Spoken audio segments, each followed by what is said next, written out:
able to get the topic of the suggested topic for this evening's reflection and in the Q&A. Now, this particular verse is, very deep. It kind of hits at the heart of the wisdom of the mind, about the mind, and about how the mind creates its world of objects, dualistic consciousness, and the seemingly concrete world through the mental process. And so this is something that, is a focus of the Vipassana meditation. But so I'm going to just read this and try to explain a few of the points. So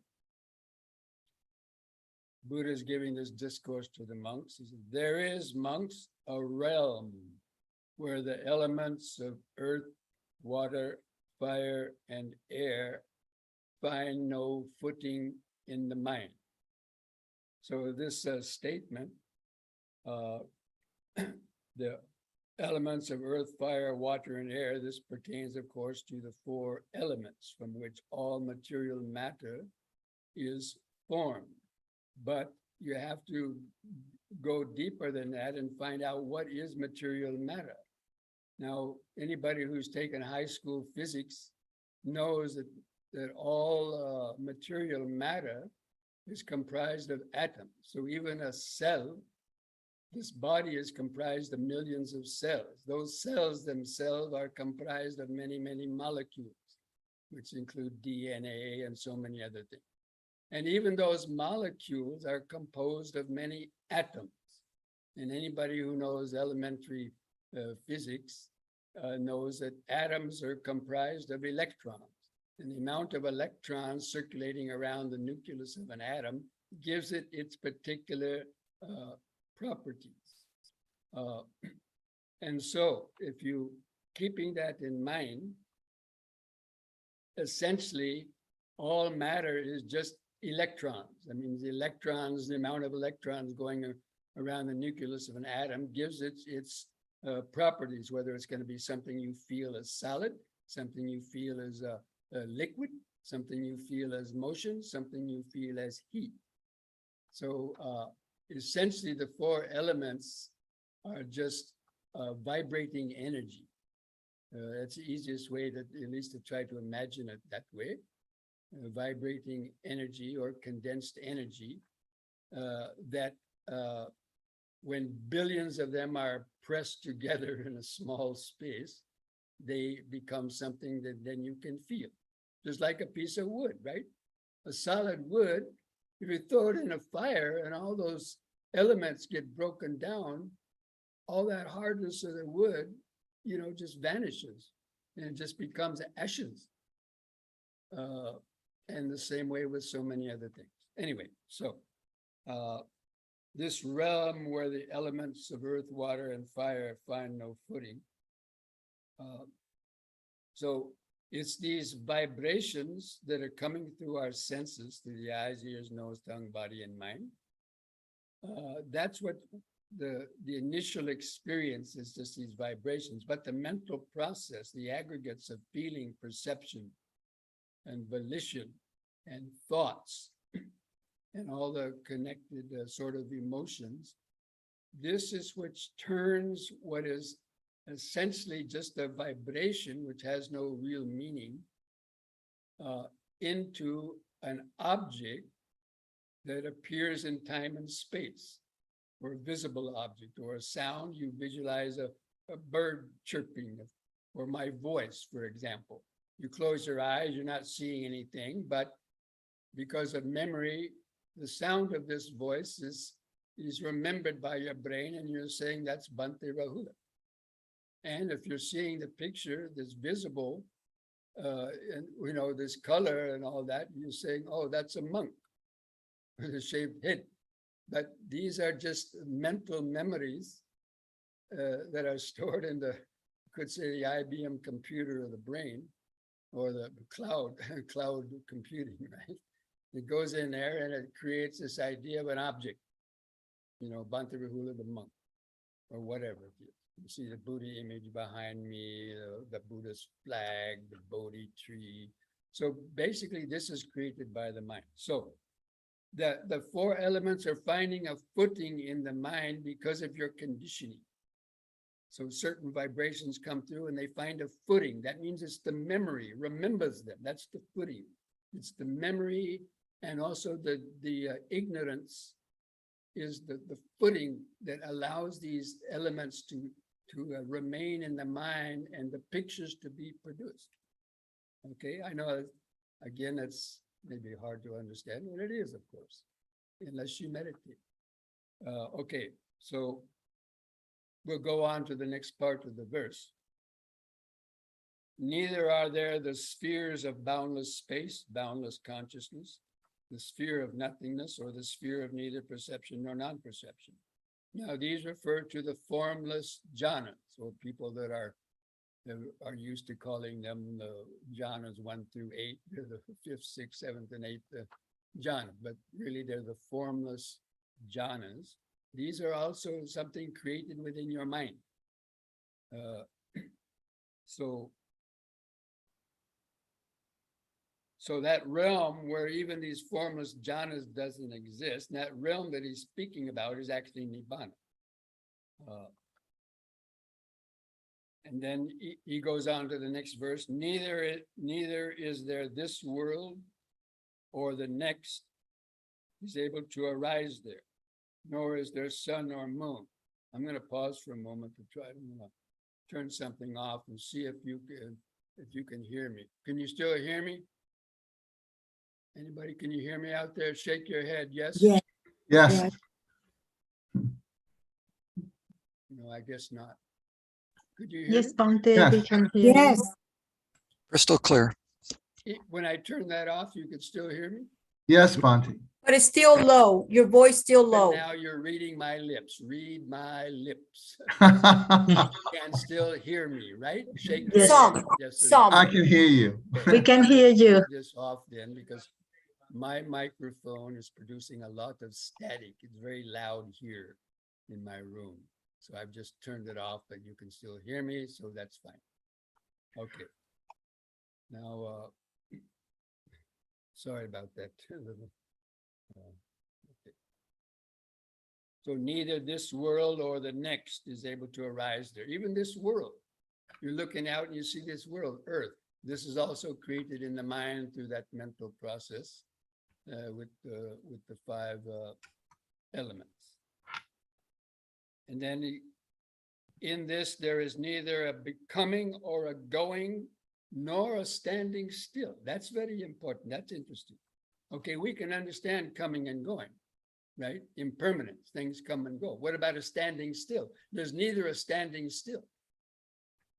Now, the standing still might be equanimity, in which the sense of I still exists. But there's not even the standing still, because it's not still, it's very dynamic and organic. Without basis it is, without support, without any mental function whatsoever. That means the 5 aggregates are not functioning. The clinging, there's no clinging. This is the end of suffering, Nibbana. Okay, that verse was a famous verse from the Udana, chapter 8. And this next verse kind of dovetails with that. This comes from the Anguttara Nikaya, the book of the Threes, in which the Buddha is saying, this is peace.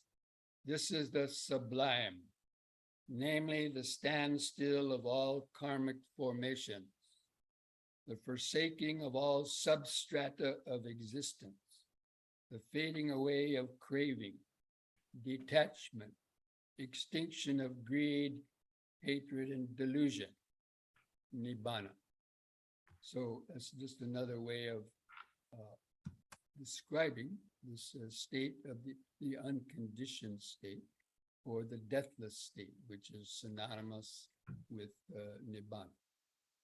The word Nibbana comes, or Nirvana, actually, the Sanskrit version, Vana means craving, like a creeper growing in a tree and going from, well, entangling itself in all the branches and other trees, a creeper. So the ni is a prefix that means to negate or extinguish. So nibbana essentially means the end of craving. This craving is also described as a vine going out and attaching itself to everything. Okay, so, but I wanted to mention this, the standstill of all karma formation, and the forsaking of all substrata of existence.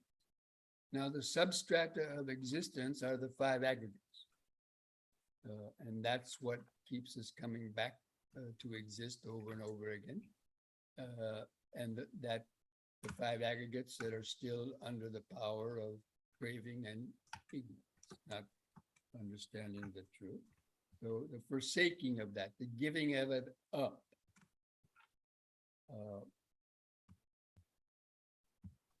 So, and that can happen in meditation. It's something, when an arhat dies, okay, the mind experiences, that's beyond the mind, in fact. It's sort of the ultimate reality. But even when we meditate, if one attains even a state of like Nirodha Samapatti, or even temporary experience of Nibbana, one experiences that state. Now, you can experience many degrees of that. So when we talk about Nibbana, we're talking about, so the ultimate attainment of Nibbana. But, don't worry about that right now. There are many levels of experiencing these things that I've just been mentioning, the standstill of karma formations, the forsaking of the substrata of existence, where the elements of earth, fire, water, air find no footing. So this happens in degrees as you are practicing, especially the insight meditation, but also attaining certain jhanas, and especially the formless jhanas too. But especially in the vipassana meditation, you see that much more clearly, because that becomes a focus of the mindfulness in the vipassana meditation. So, and so anybody who attains a good state of awareness and concentration, whether the mind is no longer thinking about things, and where bodily pains disappear, maybe the feeling of your body disappears. Okay, then the earth element is not finding a footing.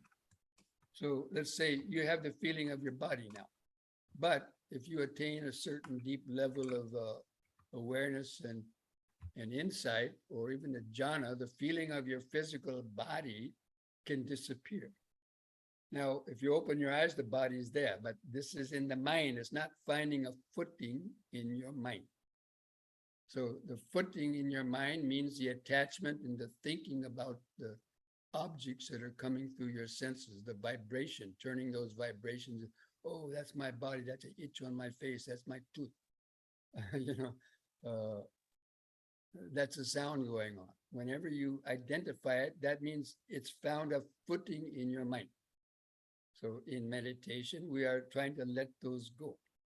As you develop mindfulness and concentration, as you stay with your breathing, or you stay with just, keeping the mind in the present moment, as I mentioned so many times, then it's the past and future and the memories related to the sensory objects, which is the footing in the mind. That's important to understand if you want to really understand the nature of illusion, and the nature of how of the created world as the mind creates it. So, so that's the meaning of that. Those verses. Now, having said that much, And now I'd like to open it up to see if anybody has some questions based on that, or it could be some other questions. I didn't have any other questions come in by email this week. I don't see the chat box on my screen. I'll have to put a chat box.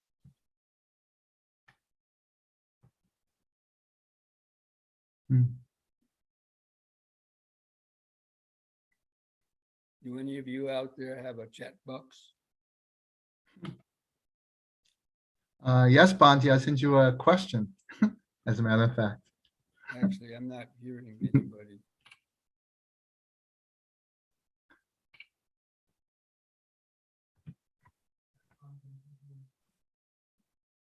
I don't see the chat box on my screen. Click on participants at the bottom first.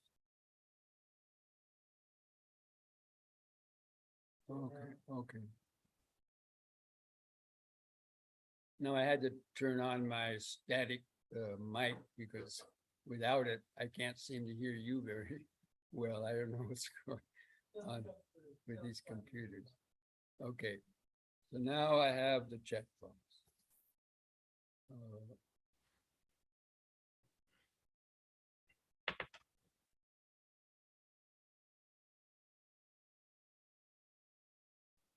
Here's this first question. Could one say that nirvana is a plane or realm of pure energy, seamless energy with no beginning or end? Probably so.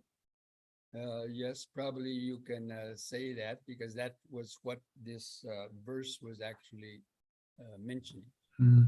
where earth, fire, water, air find no footing. And that what I mentioned, the pure energy would mean just feeling those atomic vibrations, or just without anything else, the life force, and that's the life force actually that's keeping this body alive too. So it's really actually beyond the conditioned mind. Especially, but of course, while we're still alive, we still have the conditioned mind. But temporarily, we can suspend that conditioned mind and experience that unconditioned for a short period of time. But after, when the Arhat will have that as a backdrop all the time, and of course, and after the Arhat dies, then the mind will be left in that state, or it's beyond the mind. We don't call it the mind at the called the deathless element. Okay. Okay, is Bhaskar saying Vedas have very similar statements to Udana. Neither the sun nor the moon can shine there. That realm is compared to the effulgence of the suns.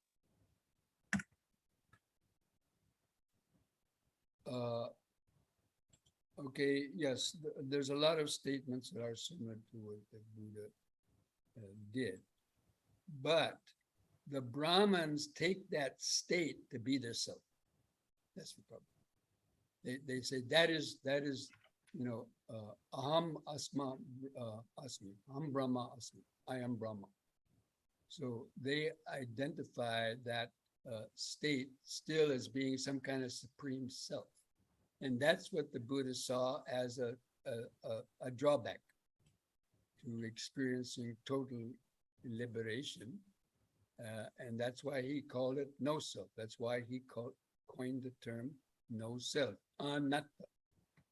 Because that para Brahman, para Atman, that state of Nibbana is often called para Atman, I think, in the Sanskrit language. I'm not an expert, so I may not be exactly right, but something very similar to that. But the supreme self or cosmic self.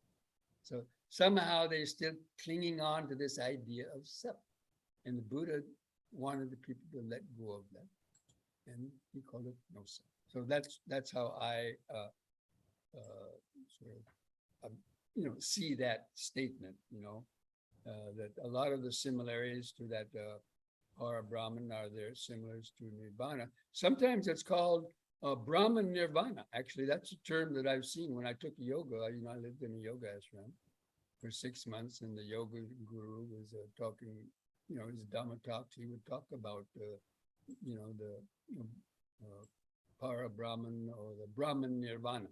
So, but I think you see, Upanishads might have predated the Buddha. Anyway, I'm not going to go into some of those arguments because it's really beyond me. But so Brahmins wanted to use that term Nibbana, but they call it Brahman. The Buddha didn't call it Brahman Nirvana. He simply called it Nibbana. Forget the Brahman. Why do you want to keep Brahman? So, they wanted to keep that, kind of definition. The Buddha got so much popular, after in India. So I think even Patanjali, who lived several centuries after the Buddha, took some of the Buddhas, like codified the yoga, Ashtanga yoga, eightfold yogic path. But again, I'm not a scholar, but I don't know if that term existed before the Buddha's time. So like that, there's a lot of similarity. Okay.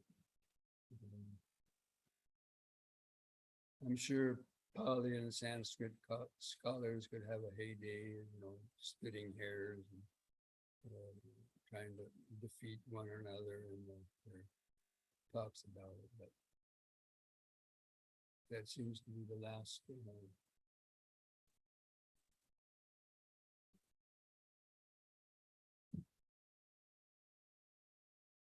question. Okay. Now, having said all that, is there any other questions that come to mind? You have another question, you can unmute yourself and ask.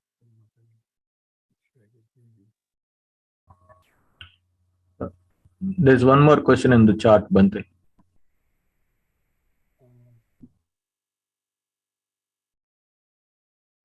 Repeat that question. I couldn't hear it. But Bhante, there is one more question in the chat. One more question on the top. Oh, okay. I didn't see those before.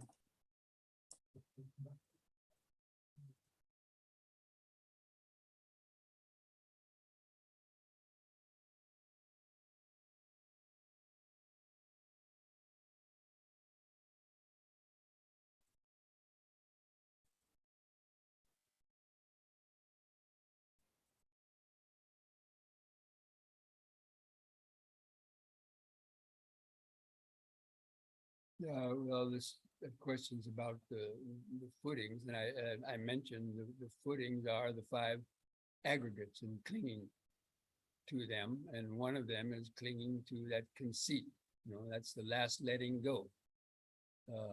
Letting go also comes in degrees. You let go of, when you're meditating, right? So you let go of sounds. You try not to think about various sounds coming through your mind.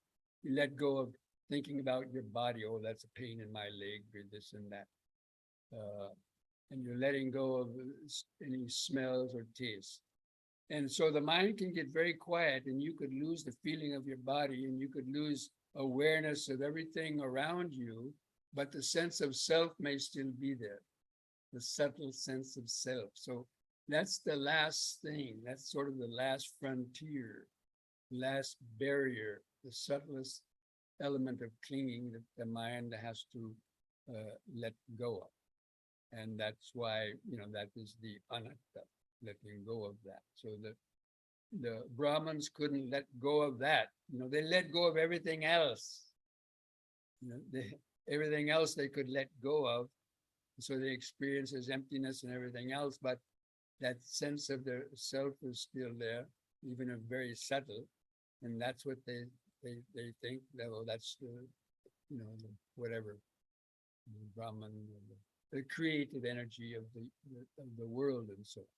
But it would allow them to come back for rebirth. Okay.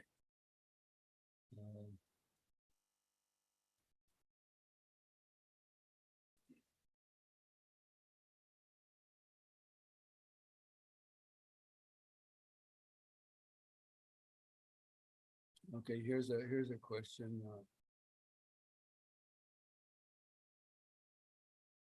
During meditation or daily life, I find myself sometimes looking for a refuge, taking refuge in the triple gem or a higher being to help when one sees suffering. Is a search for a refuge, a wholesome desire, or to be let go of? Would that be part of faith? The refuge, from the Buddha Dhamma, is refuge in the Buddha Dhamma Sangha. Now,